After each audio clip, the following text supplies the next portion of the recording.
আলহামদুলিল্লাহ, আল্লাহ রাব্বুল আলামিনের দরবারে লাখ কোটি শুকরিয়া, যার অশেষ মেহেরবানিতে আজকে আমরা পবিত্র জুমাবার শুক্রবার পৃথিবীর সব ধরনের ঝামেলা থেকে মুক্ত হয়ে পৃথিবীর সবচেয়ে দামি জায়গা, উত্তম স্থান আল্লাহর ঘর মসজিদে আসতে পারলাম, বসতে পারলাম। এজন্য মহান মাহবুদের দরবারে সেজদা অবনত চিত্তে শুকরিয়া জ্ঞাপন করছি। আলহামদুলিল্লাহ।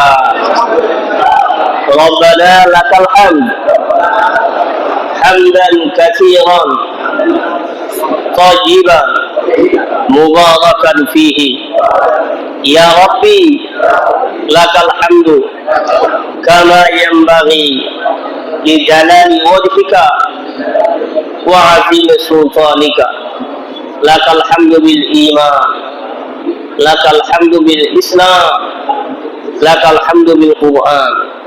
আমরা শুরুতেই মহান মাহবুদের দরবারে শুকরিয়া আদায় করে নিলাম যে আল্লাহ রাব্বুল আলামিন হচ্ছেন হায়াতের মালিক, মওতের মালিক, আইনদাতা, বিধানদাতা, সব কিছুর উপরে যার ক্ষমতা, সে মহান মাহবুদ, মহান মুনিবের শুকরিয়া আদায়ের দরকার আছে না নাই?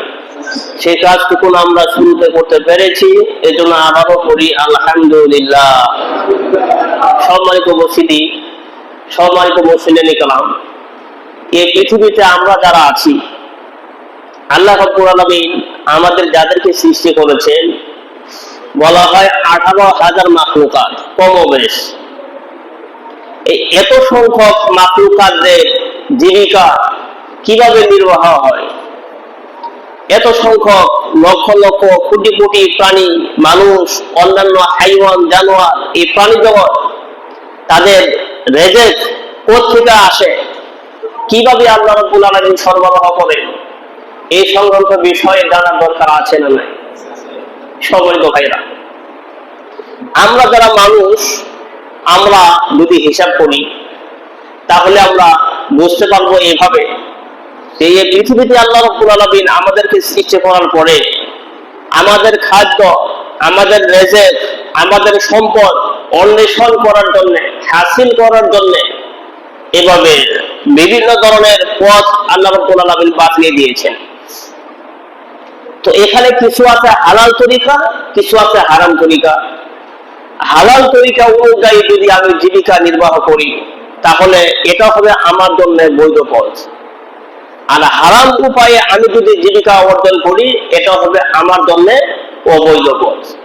তো কোনো ইমানদার, কোনো মুসলমান, কোনো ভালো মানুষ অবৈধ পথে ইনকাম অর্জন করার চিন্তাও করতে পারে না।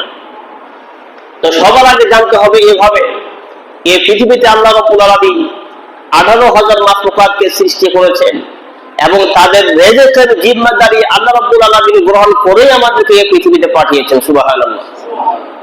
কিন্তু এই রেজেক কোথায়, কিভাবে আছে, ছড়ানো ছিটানো, এগুলো আমাদেরকে তালাশ করতে হবে, আমাদেরকে খুঁজতে হবে। আর খোঁজার জন্যই মূলত আমরা এক একজনে এক এক ভাবে যার যার যোগ্যতা, যার যার তৌফিক অনুযায়ী সেই কাজগুলি আমরা করে থাকি। কেউ বা ব্যবসার মাধ্যমে, কেউ বা চাকরির মাধ্যমে, কেউ বা দিন মজুরির মাধ্যমে, কেউ বা কৃষির মাধ্যমে, কেউ বা বিদেশে গিয়ে এক একজনে এক একভাবে নানা ধরনের ব্যবস্থাপনা এই পৃথিবীতে আল্লাহ রাব্বুল আলামিন তৈরি করে রেখেছেন। সুবহানাল্লাহ। কত মানুষ তারা রিক্সা চালিয়ে, ভ্যান চালিয়ে, এরপরে মাটি কেটে উপার্জন করে, আছে না নাই?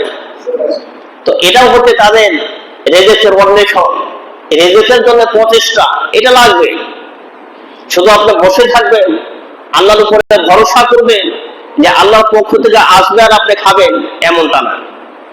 বরং যার যার যোগ্যতা, যার যার তৌফিক, যার যার অ্যাবিলিটি অনুযায়ী তাকে প্রচেষ্টা করতে হবে, রেজেকের জন্য অন্বেষণ করতে হবে। তাহলেই আল্লাহ রাব্বুল আলামিন আপনার জন্য নির্ধারিত যেটা রয়েছে সেটা আপনার ভাগ্যে চলে আসবে, সেটা আপনি পাবেন।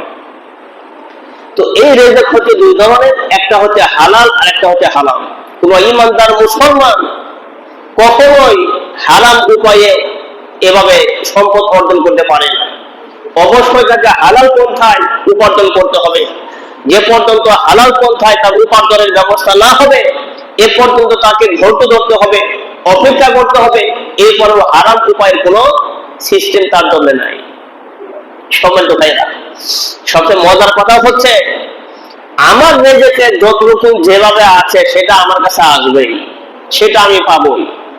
আল্লাহ রাসূল সাল্লাল্লাহু আলাইহি ওয়াসাল্লাম বলেছেন, আলা ওয়া ইন্না নাফসান লান তামুতা হাত্তা তাস্তাকমিলা রিজকাহা। ওহে মানুষ, তোমরা শুনে রেখো, কোন মানুষ মারা যাবে না ততক্ষণ তার রেজেকে যেটা আছে সেটা তার কাছে যাবে না যতক্ষণ। আমি আপনার রেজেকে যেটা আছে সেটা তো আমি পাবো, না পাওয়ার আগ পর্যন্ত আমার মরণ হবে না। আরে ভাই, খাবারের জন্য কেউ মারা যায় না। যদিও অনেকে প্রশ্ন করে, হুজুর আমরা তো দেখি খাবারের অভাবে অনেকে মারা যায়, আমরা দেখছি। এর ব্যাখ্যাটা ওলামা একরাম করেছেন এভাবে যে আসলে খাবারের অভাবে কেউ মারা যায় না, তার আয়ু না থাকলেই সে মারা যায়, তার হায়াত না থাকলেই সে মারা যায়। কারণ আমরা যখন মারা যাবো, এক একজনের মারা যাওয়ার সিস্টেম এক এক রকম। কেউ অ্যাক্সিডেন্টে হয়ে মারা যায়, কেউ আগুনে দগ্ধ হয়ে মারা যায়, কেউ পানিতে পড়ে মারা যায়, কেউ অসুস্থ হয়ে মারা যায়, কেউ বেশি বয়সে মারা যায়, কেউ অল্প বয়সে মারা যায়, ঠিক কিনা বলে? কারণ এক এক দলের মারা যাওয়ার কাইফিয়ত সিস্টেম তরিকা হচ্ছে এক এক ধরনের। তো যে মানুষটা মারা গেল আসলে সে খাবারের অভাবে মারা গেছে বিষয়টি এমন নয়, তার হায়াত শেষ, সে মারা গেছে।